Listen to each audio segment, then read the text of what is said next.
To troubleshoot the maximum number of attempts reached, try again later. Error on TikTok for iPhone. Start by opening the Settings app and navigating to General VPN and Device Management.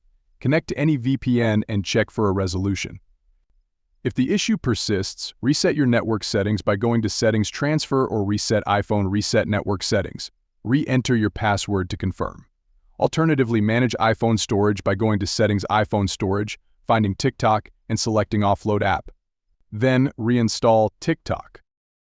Afterward, open TikTok, access your profile, tap the three bars at the top right, and go to Settings and Privacy. Scroll down to Report a Problem, select it, and then choose Chat with Us to contact TikTok support for assistance. Describe your issue, and they will help you resolve it. Following these steps should resolve the error and ensure smooth TikTok usage on your iPhone. If you found this guide helpful, don't forget to like, share, and subscribe. Thank you for watching.